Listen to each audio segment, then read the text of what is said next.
আসসালামু আলাইকুম। ওয়ালাইকুম আসসালাম রহমতুল্লাহ। কেমন আছেন সাজানুল ভাই? আলহামদুলিল্লাহ। বাড়ি কোথায় আপনার? আমার দেশের বাড়ি, গ্রামের বাড়ি লালমনিরহাট। লালমনিরহাট। কি কাজ করেন? গার্মেন্টসে জব। আমাদের এখানে কি সমস্যা নিয়ে আসছেন আপনি? আমার মূলত ছিল ইরেকশন কম ছিল। কম ছিল মানে লিঙ্গ শক্ত হওয়ার জন্য ভালো মতো?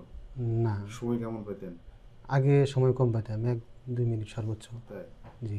তো আমাদের এখানে আসার পরে চিকিৎসা তো নিলেন? এখন সর্বোচ্চ 25 মিনিট পর্যন্ত গেছি আমি। সর্বোচ্চ 25 মিনিট? জি। আসলে তো মানুষজন তো এটা বিশ্বাস করে না, মনে হয় যে আপনারা আমরা ভাড়া করে নিয়ে এসে মিথ্যা কথা বলাই। ওটা অনেক জনের মন মানসিকতা অনেক রকম। তাই? জি। এমনিতে আপনি তো ফলাফল চিকিৎসা না ভালো করলে, পাচ্ছেন হ্যাঁ নাকি? হ্যাঁ, আমি চিকিৎসা করছি। আমরা কি শুধুই আপনাকে ওষুধ দিয়েছিলাম নাকি আর কিছু দিয়েছিলাম? ওষুধ দিচ্ছেন, থেরাপি দিচ্ছেন, নিজের ব্যায়াম, খাওয়া দাওয়া এগুলো খাওয়া দাওয়া সবকিছু মেনটেন করতেছেন? সব কিছু মেনটেন, আলহামদুলিল্লাহ সব কিছু মেনটেন করতেছি। পরিবার তো খুশি এখন নাকি? আলহামদুলিল্লাহ। ভাবি খুশি? আলহামদুলিল্লাহ হ্যাঁ? খুশি। কিছু বলে এখন? না, এই বিষয়ে কোনো অভিযোগ নাই। তাই? সময়ের বেশি জন্য একটু বিরক্ত হয়ে বিরক্ত হয়ে যায়? আচ্ছা, তাহলে এখন যাদের এই সমস্যাগুলো ভাই, তাদের উদ্দেশ্যে আপনি একটু কি বলবেন? আমি বলবো, পুরুষ মানুষের একটা যে এই শারীরিক চাহিদা, এটাও ঠিক রাখা দরকার। যার সমস্যা আছে চিকিৎসা করা দরকার। এই টেস্টো লাইফ হসপিটালে আসলে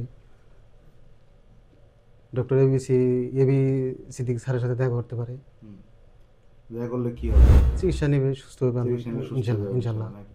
তার মানে এই রোগ থেকেও মুক্তি পাওয়া যায়, তাই মুক্তি তো? পাওয়া যায়, জি। হ্যাঁ? জি, এই অভিশাপ থেকে মুক্তি পাওয়া যায়, মুক্তি এটাই পাওয়া তো? যায়, জি। আচ্ছা, ঠিক আছে, আর বেশি কথা বাড়াবো না সাজামাল ভাই, ভালো থাকবেন, ঠিক আছে? আর আমাদের জন্য দোয়া করবেন ইনশাল্লাহ। ইনশাআল্লাহ। ঠিক আছে, আলহামদুলিল্লাহ। আসসালামু আলাইকুম। ওয়ালাইকুম আসসালাম।